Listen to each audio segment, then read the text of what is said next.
সাধের লাউ বানাইলো মোরে বৈরাগী। আসলে কি লাউয়ের জন্য কেউ বৈরাগী হয়েছে? আমার জানা নেই।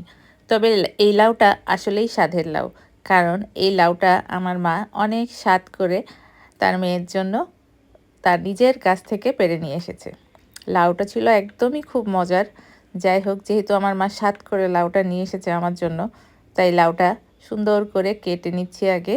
কেটে এবার লাউটা আমি চিংড়ি মাছ দিয়ে রান্না করব। এই শীতের সময় যে কত রকমের সবজি হয় আর কি যে মজা লাগে খেতে, ফ্রেশ থাকে, একদম নতুন সবজি থাকে, মানে সব কিছু মিলে একাকার। সবজি খাওয়ার একটা সিজনই আসলে এই শীতের সময়টা, আর শীতের সময় খাওয়াও যায় ভালো। যাই হোক, এই তো আমার লাউটা কেটে নিয়েছি। লাউটা কেটে এখন ধুয়ে পরিষ্কার করে চলে যাব কিচেনে, রান্নাঘরে রান্না করতে। তো প্রথমেই দিয়ে দিচ্ছি একটা পাতিল দিয়ে দিচ্ছি, এর মধ্যে দিয়ে দিব তেল, সয়াবিন তেল দিচ্ছি এখানে। সয়াবিন তেল দিয়ে এর মধ্যে দিয়ে দিব সামান্য একটু রসুন কুচি। লাউ রান্না করতে কিন্তু খুব বেশি মশলা লাগে না, খুব সামান্য অল্প কিছু মশলা লাগে। রসুন কুচির মধ্যে দিয়ে দিলাম পেঁয়াজ কুচি। এবার এটাকে একটু নরম করে নিব নেড়ে চেড়ে। একদম ভাজা ভাজা করতে হবে না, জাস্ট একটু নরম হলেই হবে। যদিও লাউ চিংড়ি রান্না সবাই জানেন হয়তো, তারপরেও আমার এই স্বাদের লাউটাকে সুন্দর করে রান্না করছি আপনাদের সাথে, তাই শেয়ার করছি। এরপর দিয়ে দিলাম একটু হলুদ, আর দিয়ে দিচ্ছি একেবারে সামান্য শুকনো মরিচের গুঁড়া, যাতে কালারটা সুন্দর আসে।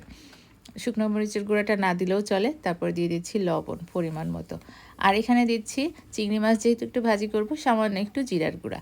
আর কিচ্ছু দেওয়া লাগবে না, আর শুধু কাঁচামরিচ দিব। তো চিংড়ি মাছটা দিয়ে দিলাম। চিংড়ি মাছটা দিয়ে একটু ভাজা ভাজা করে নিব, মানে চিংড়ি মাছটা যতক্ষণে লাল না হবে ততক্ষণে এটা একটু নাড়াচাড়া করব। আর এখানে কোনো পানি দিব না, কারণ চিংড়ি মাছটা তো ধোয়া ছিল, পানিটা এখন লাগতেছে না। এবার দিয়ে দিচ্ছি লাউ। লাউটা দিয়ে দিলে এখন লাউ থেকে অনেক পানি বের হয়।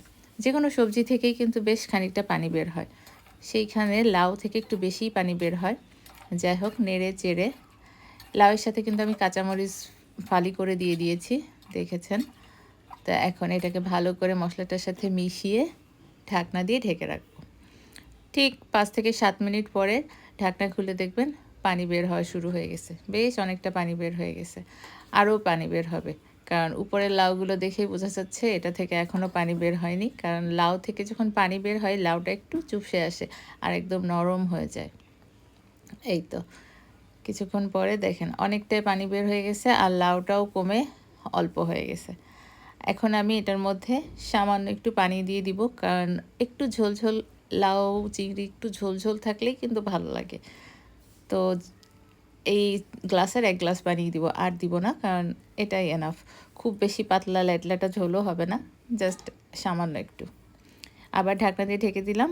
এবার 5 মিনিট পর ঢাকনা খুলে দেখি, এই তো আমার রান্না প্রায় কমপ্লিট। তো এখন আমি লাউগুলো একটু দেখতেছি খুঁতি দিয়ে ঠিকমতো সিদ্ধ হয়েছে কিনা। যেহেতু আমার মায়ের গাছের লাউ এটা, আর বেশ কচি লাউ, তো খুব ভালো মতো সিদ্ধ হয়ে গেছে এবং রান্না করতেও খুব বেশি সময় লাগেনি। এই 15 মিনিট থেকে 20 মিনিটও লাগেনি, এত অল্প সময়ে রান্না হয়ে গেছে। তো এখন আমার ছাদের গাছে দেখি কিছু ধনেপাতা আছে, তো তুলে নিয়ে আসলাম। নিয়ে এসে ওই ধনেপাতাটাই দিলাম, কারণ আর কোনো ধনেপাতা আমার ঘরে ছিল না, তো ওইটুকুই দিয়ে এখন নামিয়ে নিব। এইটা অপশনাল, আপনাদের যদি ধনেপাতা খেতে ভালো না লাগে বা কাছে না থাকে নাও দিতে পারেন। এমনিতেই লাউ চিংড়ি কিন্তু খুব মজার, আর সেখানে যদি হয় নিজেদের গাছের তাহলে তো আরও মজা লাগবে। লাউটা কিন্তু ঠিকঠাক মতো যদি হয় বা ঠিক গাছের কচি লাউ হয়, খেতে কিন্তু অসাধারণ লাগে। এই তো আমার লাউ রান্না করা শেষ। আমি যে লাউ চিংড়ি পরিবেশন করলাম, আমার তো খুব মজা লেগেছে। আপনারাও এভাবে লাউ চিংড়ি রান্না করে খাবেন অল্প মশলা দিয়ে, খুবই ভালো লাগবে। আশা করি সবাই সুস্থ থাকবেন, ভালো থাকবেন, আমার সাথেই থাকবেন। আল্লাহ হাফেজ।